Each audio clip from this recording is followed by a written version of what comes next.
Glamis is like one of those places where bring plenty of fuel, don't ride alone, because you will get lost. Glamis is the sandbox. We're trying to build the biggest, nastiest, fastest X3 that we can drag out here. I did everything I would give somebody the advice not to do right off the bat. It's kind of like herding cats. They like to party and go fast, so that's a good place to do it.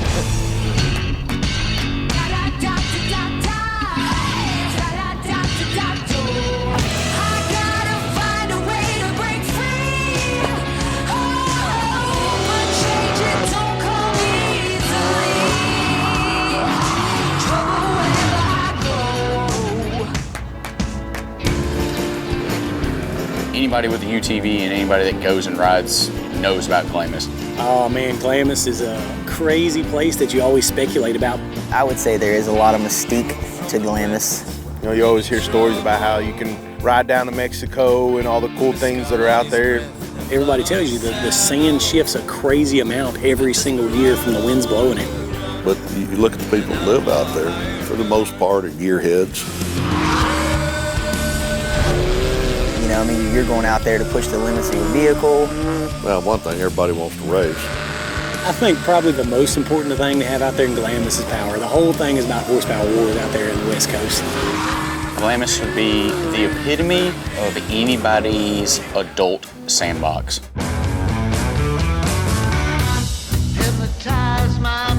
When we sat down and talked about this build, we knew we had to have something really cool looking, really clean, that West Coast style. The Can-Am X3 is really at home in the dunes, and that's where that thing shines. We took a Maverick X3 XRS, already has a 72-inch suspension on it, so it's already got the long travel. It fits in with Glamis. But my thing is, I got to take it over the top.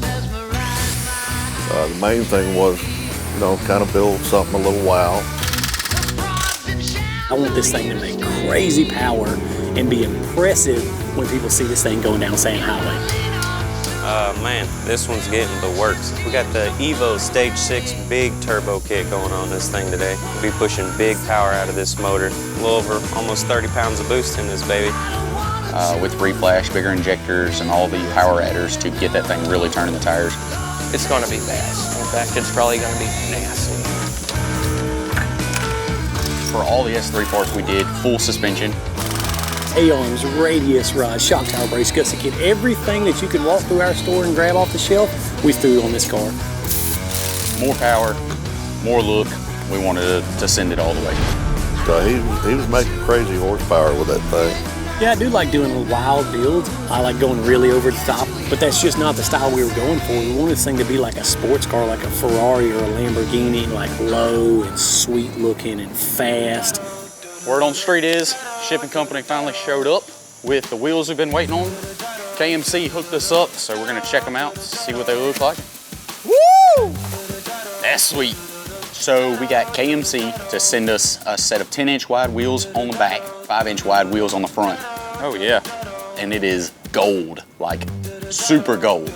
Oh man, that's baller. When it comes to design and style of the machines, I'm resident expert. Nah, player. Y'all been listening to me a long time ago. Y'all already had this on there. Red and gold was actually my idea. You know, I like to give credit where credit's due. Red and gold, Logan's idea. That's gonna pop. That's gonna pop pretty good. But truth be told, I'm the one that came up with it several months before. I'd mentioned wanting to do it to one of my pit bikes. Ooh, that's sick. Oh, that's deep. That's the deep one. That's that deep dish. Yeah, everybody takes credit for my ideas. This one was mine. That's the truth. I don't want to put these on because I don't want to scratch them. We were going big with the wheels and tires, which nobody's ever tried, and huge 35-inch pedals. I've literally never seen a UTV running buggy paddles. Drop it. If nobody's doing it, that's what we're going to try to do. It looks crazy like that. I'm getting sweaty, y'all. I thought he was crazy. But if it works, it could probably look pretty cool. It's a good power to weight ratio, but we didn't know what to expect. Man, we didn't know if it's gonna pull these big tires or what, but it sure did look sweet. This was my first time to Glamis ever. A little nervous. With our crew, it's always wild. Always been kind of a bucket list place to go ride. Biggest sand dunes, the wildest sand dunes. When riding season starts, that's where people go out west. What's happening? What's up, pals? What are you guys doing? Headed to Horsepower Wars? We are. That weekend of Halloween, it's crazy. I mean, there's campers for miles. So this trip was going to be a little different. We decided we were going to take everybody on what you would consider a scavenger hunt. So the first thing we do, we hit the rugged tent. Steve, tell me real quick. So a big part of why we're coming out here, try to hit spots and stuff that people don't know about. So we've been finding stuff out here that not many people know about. So there's a rumor floating around for Glamis that there's a plane that's gone down. Apparently there was a plane crash out here at some point. There is. There's like a part of a fuselage or something in the sand or something. Nobody really knows when it happened. The coordinates are not exactly right. That's our mission. My mission this weekend is to find the airplane. Right, buddy. But pretty well everybody knows there's a plane somewhere in Glamis and we're gonna find it. I have no idea what we're doing today. They said they're taking us to the fun stuff. We're gonna be dilly-dallying around today. We're getting work done. You see how many Uncrustables we brought? I'm gonna make sure we get as much water as we can. Ready to actually get to see the dunes today and rip around. Obviously, we want to get to rip the dunes quite a bit, but there's some hidden gems that are online that we've been trying to research and find. There's a couple of flagpoles and like a fireman's memorial, a swing set that's out here. And then the last thing, apparently there's a plane crash somewhere out here. So all we have right now is what we research is literal GPS coordinates. So we're gonna be holding the phone, stopping every few dunes and looking. We get out there and, man, you're in these big sweeping dunes, so you just want to lay the car on the floor and go as fast as you can. So I was hooked. There's a whole lot of weight on your shoulders being the ringleader in Glamis, man. The dunes are a little tough to navigate out there. Yeah, you're carving dunes, and you may be 5 miles either way to anything, and then you break over this dune, and boop, down in this bottom's a flat. All right, y'all, I think it's about time for lunch and a nap. That was a good ride for the day. Scared ourselves a couple times. I'm ready to lay down. Uncrustable? We were gonna hit as many landmarks as we could in the day. The first place we hit, the firefighters monument. We usually have to do some searching, but I'll be honest, Mr. Mao was navigating this time. He's the one that pointed us in the right direction. Somehow they poured concrete and carried all the supplies out there, hundreds of pounds of supplies. Who on earth built this thing out in the middle of nowhere? How did they get that thing out here? I've seen a movie about this. They were fighting a wildfire to stop it from hitting a small town. But it was a neat place. Some people from that area, from where the wildfires happened, actually came out there and built that monument. But they ended up stopping it. They cut it off and just ended up getting trapped. That's crazy. And we were surprised to see that quite a bit of people knew about this. And so with just a little research, we found this fireman's memorial, and it was really cool. I think there's a lot of different stuff. You know, the popular stuff is always what you see. And our group always kind of wants to get off the beaten path and do the different stuff and find the different spots to go ride. Like we're cruising the dunes, and you gotta understand, like, the sun reflecting off the dunes the entire time you're riding, so it's bright out there. We stopped just by random, I think, just to kind of like get our bearings. Come with me. The sand is a majestic thing. You never know what it's gonna uncover. And Dustin finds the holy grail of mechanic shops. Thousands of years ago, there were people here in this very spot working on things. And we found the 10mm. I've lost 1,000 10mm in my life. No toolbox I own has a 10mm in it. I don't really know what to do at this point. They're very difficult to find. They're almost an extinct species. You need to get a little bit of material underneath it, a little bit of earth, and the soil below it, and sift through it as if you're sifting for gold. We've pretty much solved a mystery. This is like finding out there's a Bigfoot. I know where all the 10mm are. The sand pirates have taken them all to Glamis and buried them. Finally found it. We've searched our lives through, and of all places, Glamis sand dunes. That's when I knew it was gonna be a good trip. Yeah, the dunes walk, they move. I don't know how this plane ended up out there. It got covered up with sand, and then the wind blew the sand off of it again, and you could go out to it. I had seen pictures of a plane crash out there. I believe that there was a plane out there at one time. But what's the story behind it? And I don't think anybody really knows. I'm gonna wildly speculate it was the Wright brothers plane. Probably Tom Cruise that was flying drugs back and forth. You know what I'm talking about?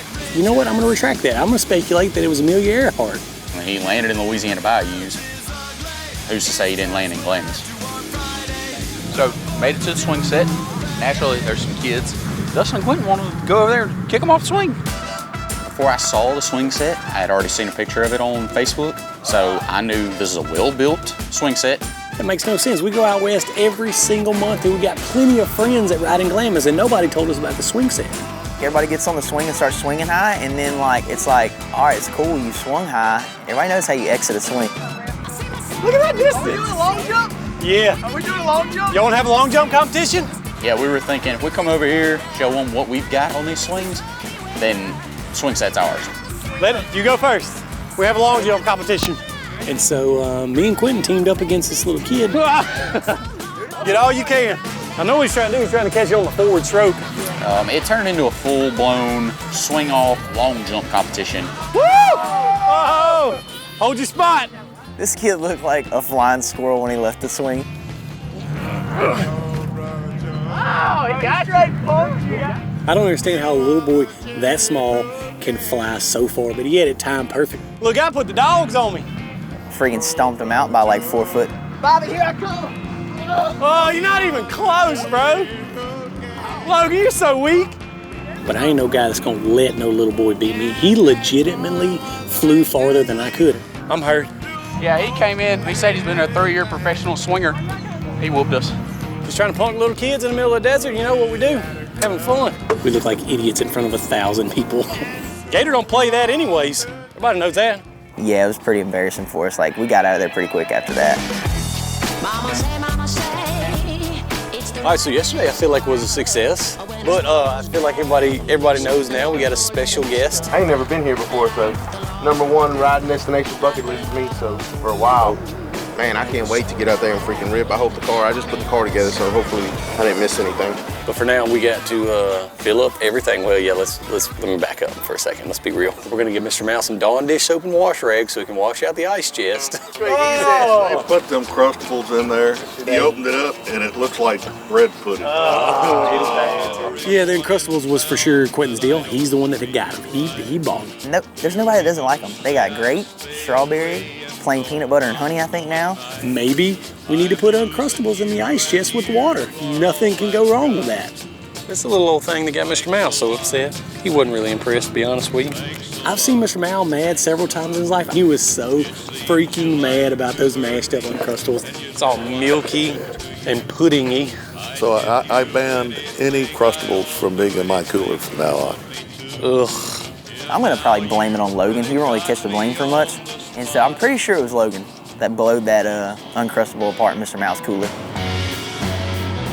So the second day, we had a really cool trip planned. The place that we really wanted to get to and show everybody was China Wall because it's so impressive. It's so big. It's so steep. I was beyond excited, drove through the night to get there.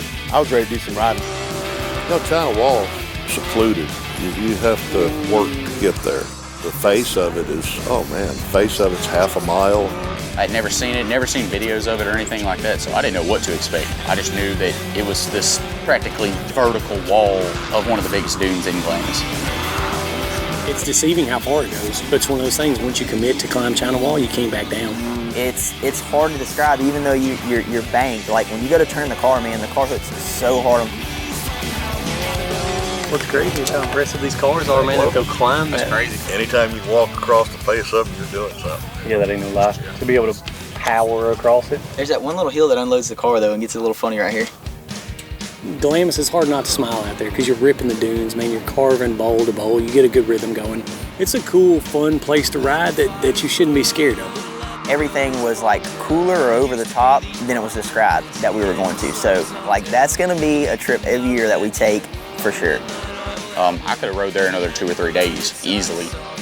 Yeah, I can tell there was a lot of doubt in people's minds because they didn't know we had all the Evolution stuff on this car. But I was shocked how strong that car was and how fast it was with those monster tires. When I saw the tires, I thought it was a horrible idea. I didn't think he had enough horsepower to pull them, but he did. Dude, the car ripped. I mean, it out accelerated out of the hole in mid-range every car out there. There was no comparison. Yeah, man, we pretty well hit all the spots that we'd gone out there hit. The things that we had read about online. What plane crash is the question?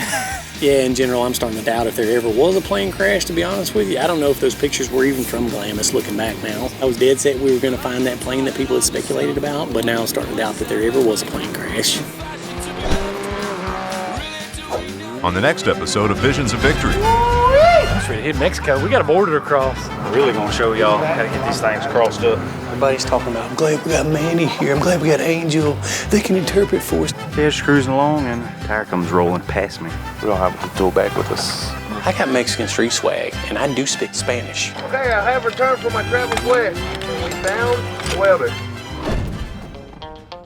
So, what do we got? Possible new desert creature. Is there a bum and a dog coming up behind me? Because I can hear one barking. We're waiting on Freaking Quentin. Always waiting on Quentin. We've now waited on Quentin for this trip a total of 7 hours and 47 minutes. And he's the last one getting gas. He was the last one to get up. Was that a gunshot? Uh-oh. Something in there. He's the woman of the group. Always waiting on him.